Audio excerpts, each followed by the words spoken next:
నమస్కారం అండి. Welcome to our channel రాణి గారి చేతి వంటకి స్వాగతం అండి. ఎగ్స్ తోటి మనం ఎప్పుడు ఆమ్లెట్లు ఎగ్ బుజీలు చేసుకొని తింటున్నాం కదండి. ఎప్పుడు బోర్ కొడుతుంది తిని ఈ రోజు వెరైటీగా ఎగ్ పకోడా చేసి చూపిస్తానండి మీకు. నాకు 300 మంది సబ్స్క్రైబర్స్ ఉన్నారండి. వాళ్ళందరికీ ధన్యవాదాలండి.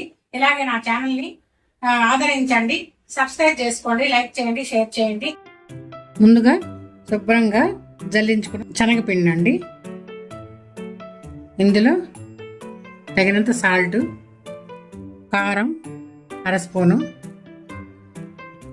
ధనియాల పొడి 1/2 spoon, garam masala powder 1/2 spoon, వామ్ పొడి, చిన్నగా తరుక్కున్న ఉల్లిపాయలండి ఒక 3 చిన్నగా కట్ చేసుకున్నాను, కరివేపాకు, కొత్తిమీర, పచ్చిమిరపకాయలు, అల్లం వెల్లుల్లి పేస్ట్ 1 స్పూన్ అండి, 3 కోడిగుడ్లు అండి,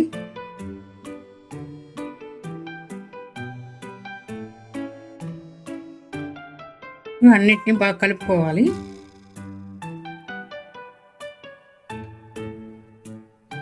ఇది చాలా టేస్టీగా బాగుంటుందండి. మామూలుగా మనము పకోడా చేసుకుంటాము శనగపిండితోటి, వెరైటీగా కోడిగుడ్లు దీంట్లో వేసామండి. చాలా టేస్టీగా రుచిగా ఉంటుంది. బాండలో వేసి చుట్టుంటే మంచి వాసన వస్తుంటుంది. ఇలాగా బాగా కలుపుకోవాలండి. పకోడాకు వచ్చే విధంగా పిండిని కలుపుకోవాలి. ఇక నూనెలో వేసి వేయించుకుందామండి. ముందుగా బాండల్లో నూనె వేసుకొని స్టవ్ వెలిగించుకోవాలండి. ఆయిల్ బాగా వేడెక్కాలి. ఆయిల్ వేడయిందండి. ఇప్పుడు స్పూన్ తోటి మెల్లగా వేసుకోవాలి పకోడీలు.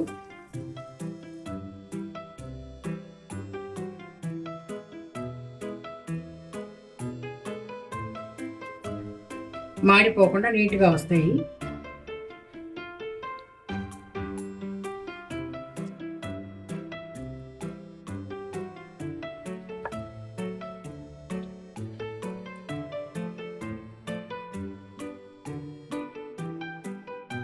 బాండలు నిండా పట్టినన్ని సరిపడినన్ని వేసుకోవచ్చండి.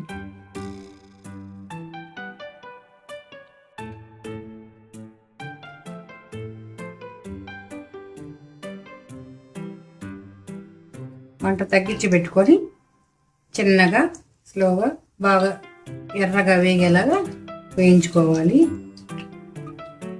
నూనెలో వేస్తుంటేనే స్మెల్ అదిరిపోతుంది.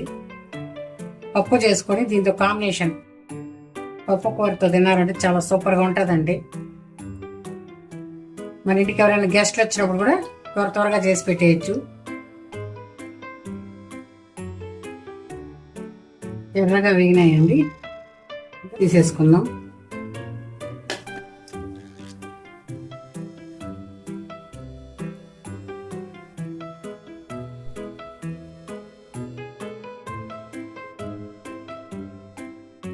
మూడు 300 మంది సబ్స్క్రైబ్ అయినారండి.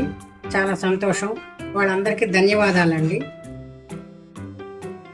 వేడి ఎగ్ పకోడా రెడీ అండి. మీరు కూడా ఇంట్లో చేసి తిని టేస్ట్ చేసి నాకు లైక్ చేసి షేర్ చేసి ఎలా ఉందో కామెంట్ రూపంలో తెలియపరచండి.